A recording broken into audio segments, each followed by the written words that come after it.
Guitar pedals. I love them, you love them, we love them. We yearn for them, we watch YouTube videos about them, we post photos of them on Instagram. We buy them, we sell them, we trade them, we build them.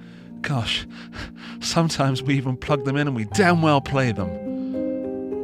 If only there was some kind of physical website, maybe a printed sheet of paper or a pamphlet. Nay, more than a pamphlet. A book. Yes, a book all about pedals and the artists that played them. Something we could touch, hold in our hands and share the experience with friends and family. Passed down from generation to generation. Well, it just so happens that a book like that already exists. It's called Stompbox, and it's about 100 pedals of the world's greatest guitarists. So famous pedals and the artists that are most famous for using them. It's brilliant. It's full of pedal porn. It's full of information that you can digest and then repeat either in a social situation or online at the moment, and seem well-read, well-versed and intelligent on the subject of guitar pedals. So in this video, what I thought we'd do is take a quick look at it. I will randomly select a few pedals of the greatest guitarists and we can talk about them, and I'll choose some of my favorites as well. So without further ado, let's crack the book open. It's Guitar Geek Book Club. I love it. This is the front cover, and it's a really thick book. So it'll take you quite a while, quite a few sessions to get through this if it's a kind of bathroom break book. I don't know where you keep this. Coffee table? I just want to crack it open and show you some of it. I'm not going to give away all the contents. I'm not going to release a PDF or something. But let's go straight through. It's wonderfully well made. We've got 5 features. The one I'm most interested in is Jay's Big Muff Museum, which is Jay Mascis's Big Muff Museum. That's pretty clear what that would be.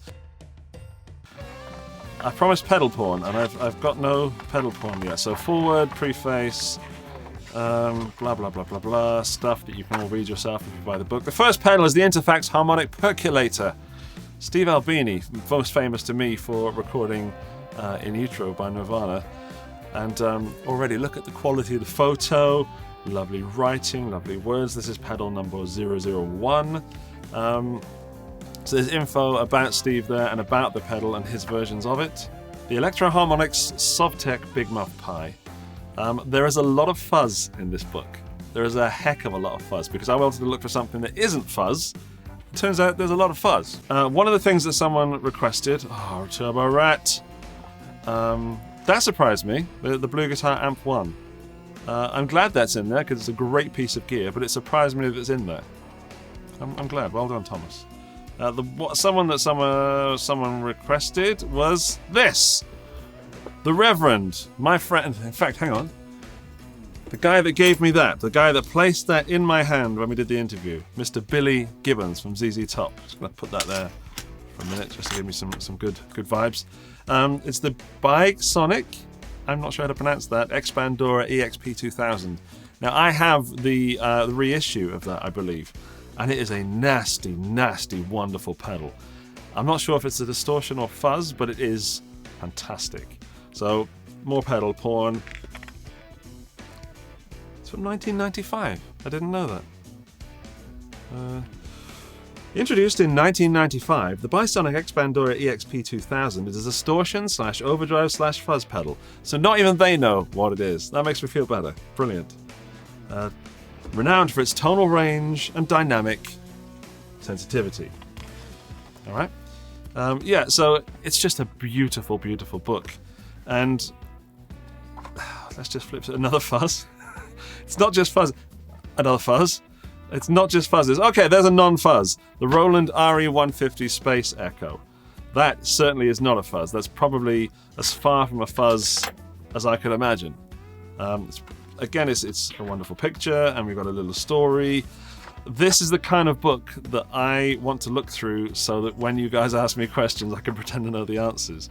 Because, I'll be honest, I don't recognize many of the artists in this book. I know who that is. That's Steve Vai. Newcomer on the scene, all that kind of jokes. But there's many artists here. Let's pick someone I don't know. I don't know who that is. David Torn. Please don't rip me apart in the comments section.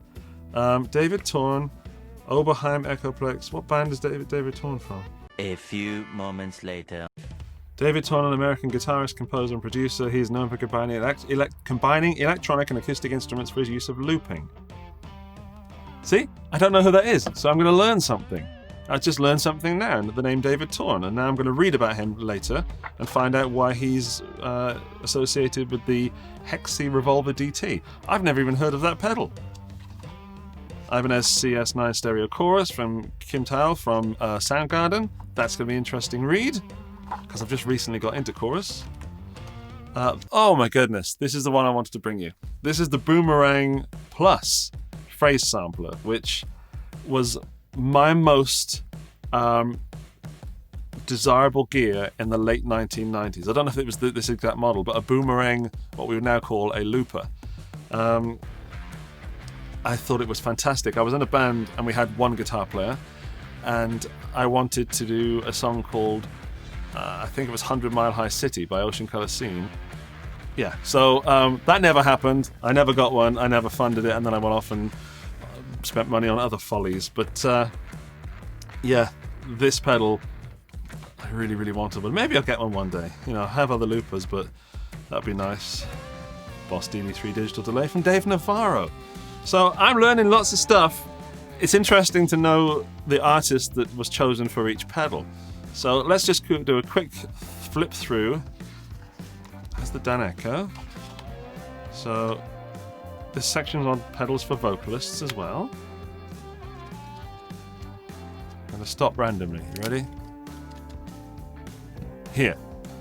The Bumblebuzz. Jack White's fuzz pedal. Okay. It kind of falls open with that page. I may have looked at that before. DM2 delay. Kim Tal again. Another fuzz.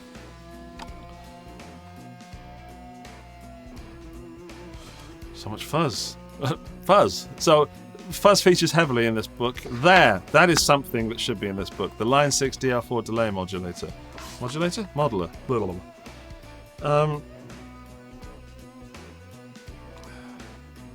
This is a section of the video where I just read silently to myself. There is so much that I could... There was a red rat there. Look at that. I've never seen a red rat before.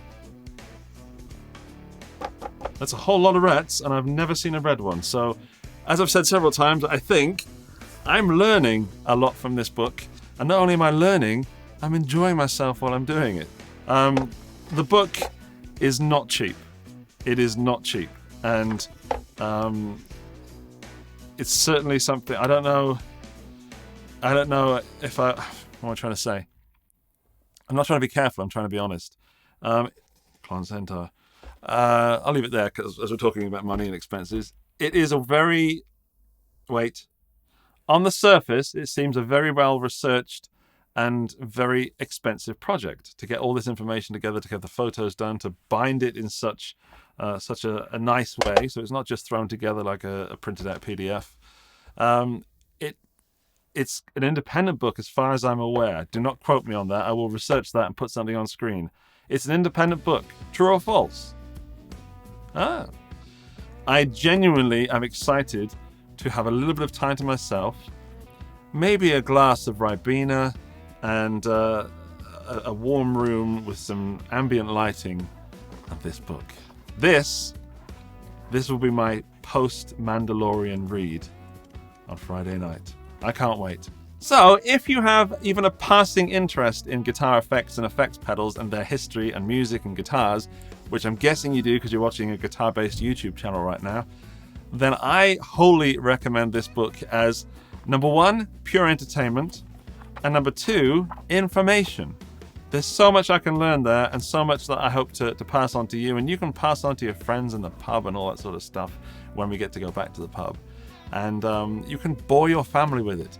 And what better way to bore your spouse or children than by reciting, frankly, useless but fantastic knowledge about guitar pedals. If you want more photos and more information about the Stompbox book, you can go and see their website, which is in the video description down below, or you can check out their Instagram, which is currently on screen, as is mine, because you can also come to my Instagram and see me looking at the book in some kind of meta inception book reading universe. Congratulations! You've made it to the end of the video, which means you've made it into the end of the video club. To guarantee that you are a member of this prestigious elite, when you're leaving a comment down below in the comment section, please include the phrase, Joe Bonamassa is wrong. And that'll let me know that you did make it this far in the video, and it'll make me chuckle as well, and we can all have a good laugh together.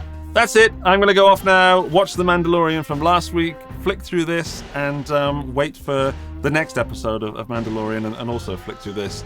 There are videos on the screen right now. You can click them and watch those if you haven't got this book, or you can subscribe to the channel and maybe we'll go through that book again. Or if you just want to hang out, then we can do that sometime. Bye.